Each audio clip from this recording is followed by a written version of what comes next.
దినవృత్తాంతముల 2వ గ్రంథము 29వ అధ్యాయము.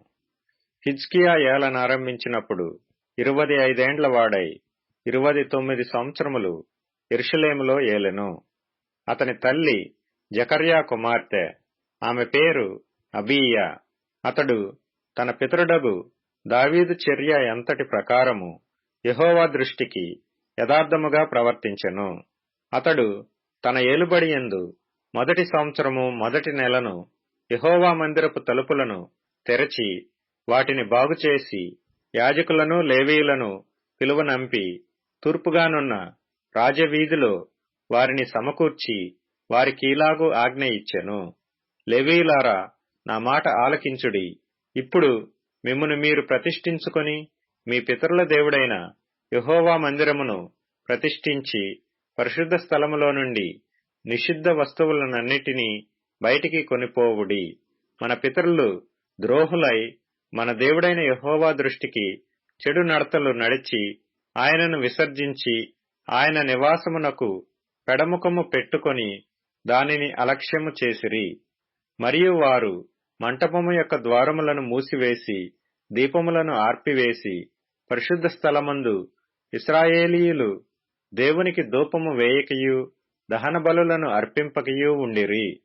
అందుచేత యెహోవా యూదావారి మీదను యెరూషలేము కాపురస్తుల మీదను కోపించి మీరు కన్నులారా చూచుచున్నట్లుగా వారిని ఆయన భీతికిని విస్మయమునకును నిందకును ఆస్పదముగా చేసెను. కాబట్టి మన తండ్రులు కత్తిచేత పడిరి, మన కుమారులను కుమార్తెలను భార్యలను చెరలోనికి కొనపోబడిరి.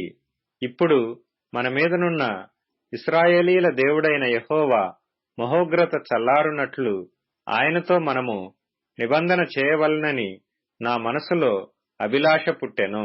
నా కుమారులారా, తనకు పరిచారకులయ్యుండి ధూపము వేయుచుండుటకును తన సన్నిధిని నిలుచుటకును తనకు పరిచర్య చేయుటకును యెహోవా మిమ్మును ఏర్పరచుకొనెను గనుక మీరు అశ్రద్ధ చేయకుడి. అప్పుడు కహాతీయులలో అమాసై కుమారుడైన మహతు, అజర్యా కుమారుడైన యోవేలు, మెరారీయులలో అబ్దీ కుమారుడైన కీషు, యెహోల్లెలేలు కుమారుడైన అజర్యా, గెర్షోనీయులలో జిమ్మా కుమారుడైన యోవాహు, యోవాహు కుమారుడైన ఏదేను, ఎలీషాఫాను సంతతి వారిలో షిమ్రీ, యెహీయేలు, ఆసాపు కుమారులలో జకర్యా, మత్తన్యా, హేమాను సంతతి వారిలో యెహీయేలు, షిమీ, యెదూతూను సంతతి వారిలో షమయా, ఉజ్జీయేలు అను లేవీయులు నియమించబడిరి. వీరు తమ సహోదరులను సమకూర్చి తమను ప్రతిష్ఠించుకొని యెహోవా మాటను బట్టి రాజు ఇచ్చిన ఆజ్ఞ చొప్పున యెహోవా మందిరమును పవిత్రపరచుటకు వచ్చిరి.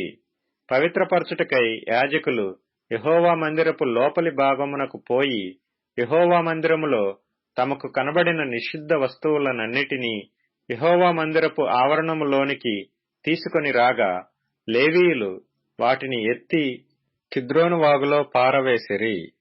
మొదటి నెల మొదటి దినమున వారు ప్రతిష్ఠ చేయనారంభించి ఆ నెల 8వ దినమున యెహోవా మంటపమునకు వచ్చిరి.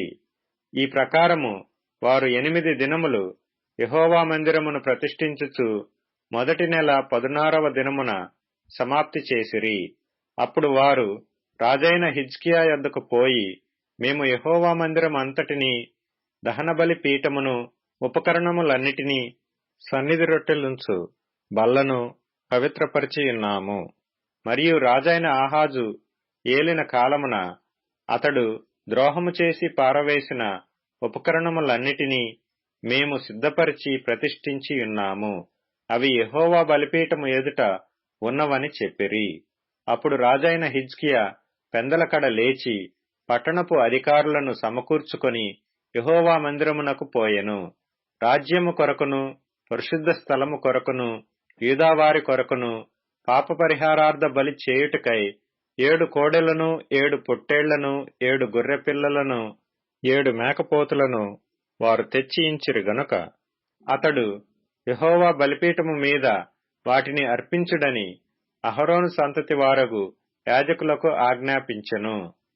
పరిచారకులు ఆ కోడెలను వధించినప్పుడు యాజకులు వాటి రక్తము తీసుకొని బలిపీఠము మీద ప్రోక్షించిరి. ఆ ప్రకారము వారు పొట్టేళ్లను వధించినప్పుడు యాజకులు ఆ రక్తమును బలిపీఠము మీద ప్రోక్షించిరి. వారు గొర్రె పిల్లలను వధించినప్పుడు ఆ రక్తమును బలిపీఠము మీద ప్రోక్షించిరి. పాపపరిహారార్థ బలికై రాజు ఎదుటికిని సమాజము ఎదుటికిని మేకపోతులను తీసుకుని రాగా వారు తమ చేతులను వాటి మీద ఉంచిన తరువాత యాజకులు వాటిని వధించి ఇశ్రాయేలీయులందరి కొరకు దహన బలియు పాపపరిహారార్థ బలియు అర్పింపవలెనని రాజు ఆజ్ఞాపించియుండెను. గనుక ఇశ్రాయేలీయులందరి నిమిత్తము ప్రాయశ్చిత్తము చేయుటకై బలిపీఠము మీద వాటి రక్తమును పోసి పాపపరిహారార్థ బలి అర్పించిరి. మరియు దావీదు రాజుకు దీర్ఘదర్శి అయిన గాదును ప్రవక్తయైన నాతానును చేసిన నిర్ణయము చొప్పున యెహోవా మందిరములో తాళములను స్వరమండలములను సితారాలను వాయించుటకై అతడు లేవీయులను ఏర్పాటు చేసెను. అలాగు జరగవలెనని యెహోవా తన ప్రవక్తల ద్వారా ఆజ్ఞాపించియుండెను. దావీదు చేయించిన వాద్యములను వాయించుటకు లేవీయులను బూరలు ఊదుటకు యాజకులను నియమింపబడిరి. బలిపీఠము మీద దహన బలులను అర్పించుడని హిజ్కియా ఆజ్ఞాపించెను. దహన బలి అర్పణ ఆరంభమగుటతోనే బూరలు ఊదుటతోనూ ఇశ్రాయేలు రాజైన దావీదు చేయించిన వాద్యములను వాయించుటతోనూ యెహోవాకు స్తుతిగానము ఆరంభమాయెను. అంతసేపును సర్వ సమాజము ఆరాధించుచుండెను. గాయకులు పాడుచుండిరి, బూరలు ఊదువారు నాదము చేయుచుండిరి. దహన బలి అర్పణ సమాప్తమగు వరకు ఇది ఎంతయూ జరుగుచుండెను. వారు అర్పించుట ముగించిన తరువాత రాజును అతనితో కూడానున్న వారందరూ తమ తలలు వంచి ఆరాధించిరి. దావీదును దీర్ఘదర్శియగు ఆసాపును రచించిన శ్లోకములను ఎత్తి యెహోవాను స్తుతించుడని రాజైన హిజ్కియాయును అధిపతులను లేవీయులకు ఆజ్ఞాపింపగా వారు సంతోషముతో స్తోత్రములు పాడి తల వంచి ఆరాధించిరి.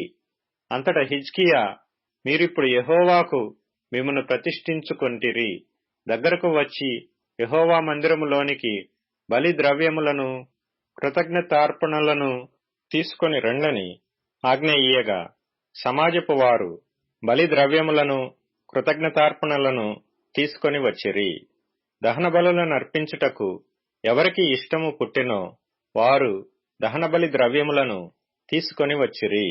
సమాజపు వారు తీసుకొని వచ్చిన దహనబలి పశువులెన్ని అనగా 70 కోడెలను, 100 పొట్టేళ్లను, 200 గొర్రెపిల్లలను.